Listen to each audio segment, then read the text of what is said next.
Chapter 28. It was Señor Rosales, candle in hand.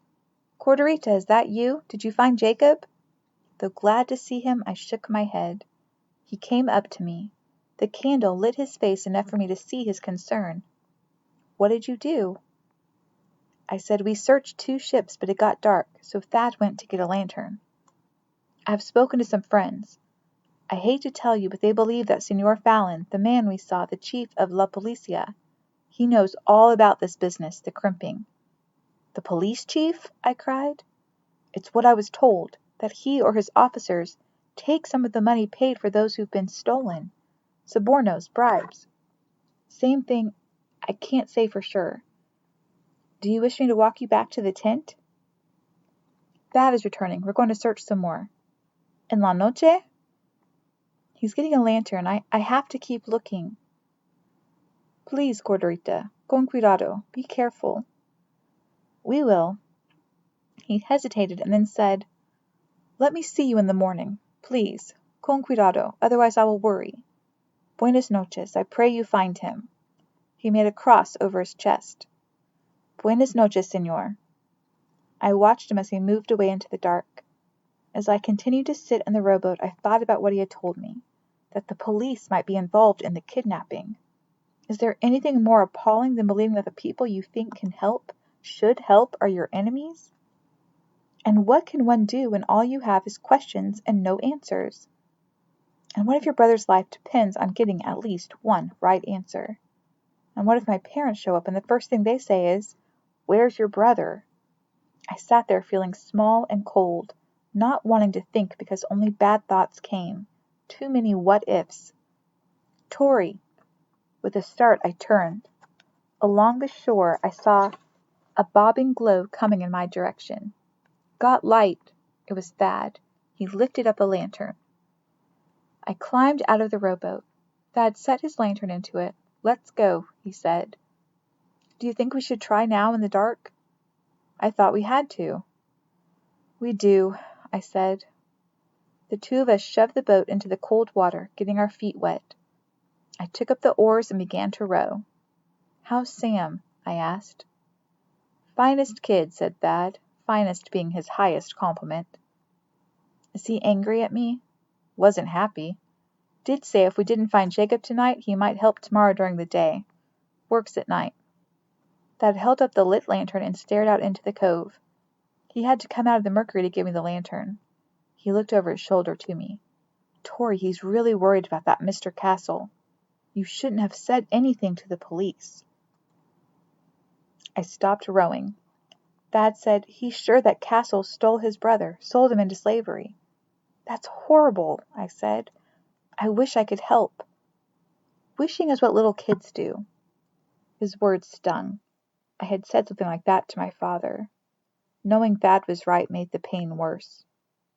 After a moment I said, "Señor Rosales came down here. He thinks the police know about the crimping, that they're part of it, make money from it." "He know for sure?" "Not exactly," I said. Thad looked at me. I could see he was troubled. "Thad," I said, "I have to know. Am I doing everything wrong?" "You're trying to do what's right, I'll give you that.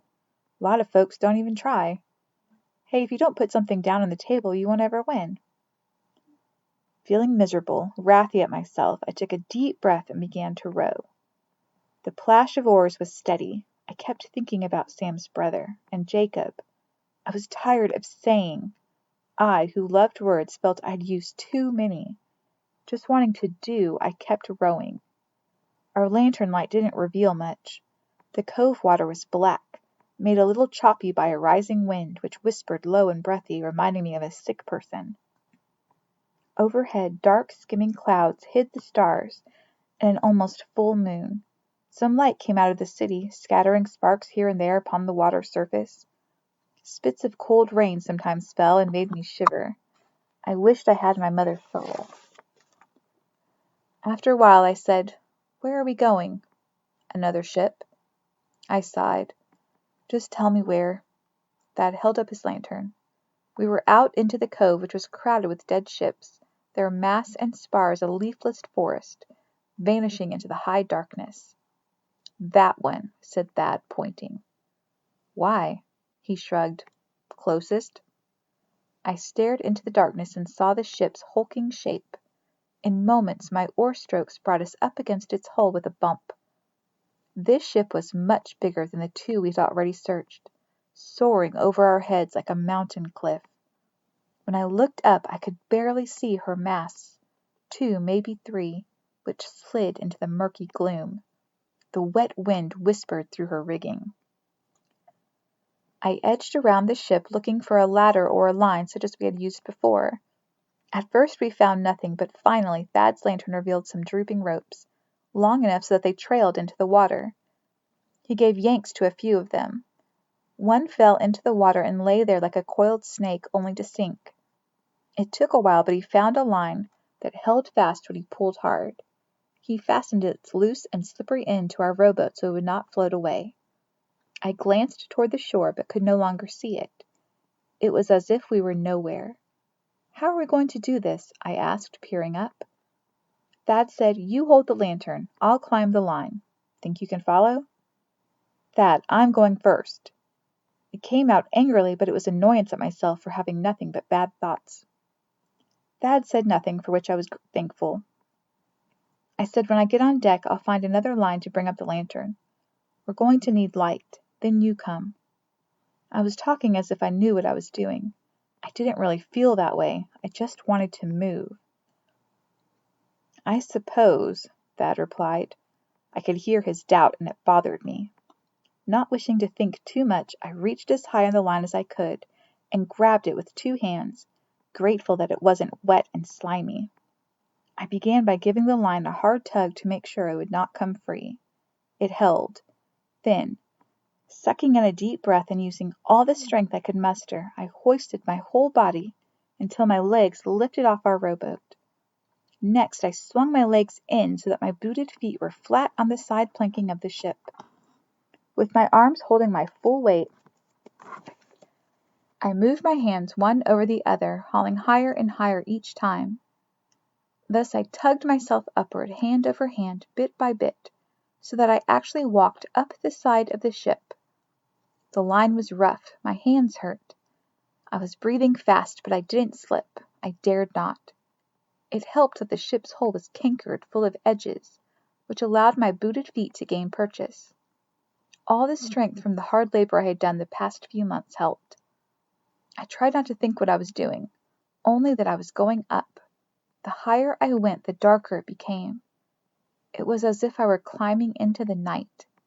The farther I climbed, the greater the ache in my arms, making me think my body would pull out of my shoulders.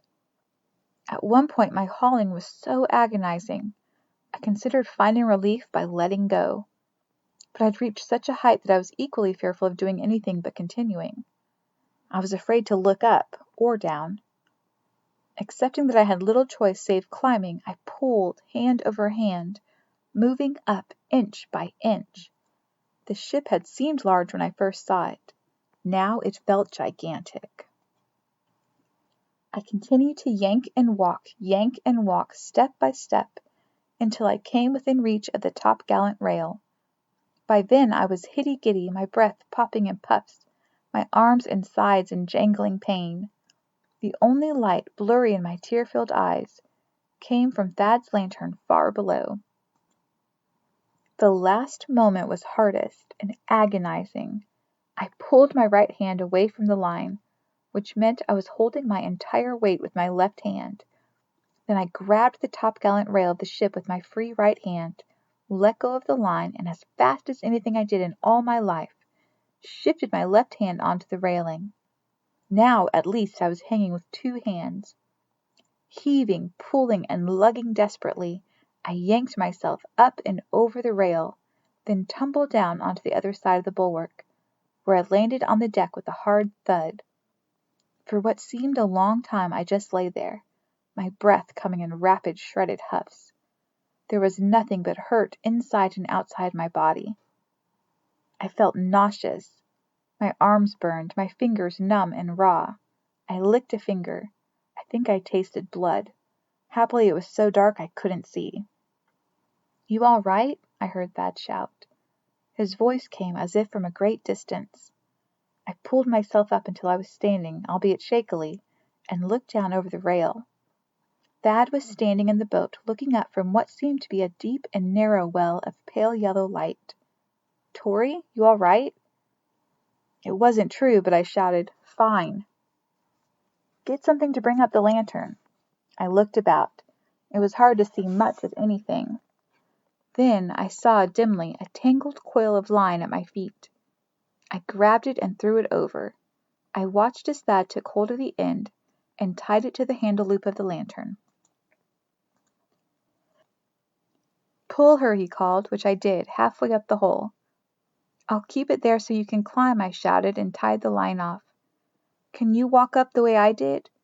Use the line I used. It should hold." "I will," he yelled, and began to walk up the side of the ship. At one point he skidded. I think he was trying to move too fast, and his feet went off the hole. For a few moments he dangled in the air, swinging like a clock's pendulum. My heart squeezed.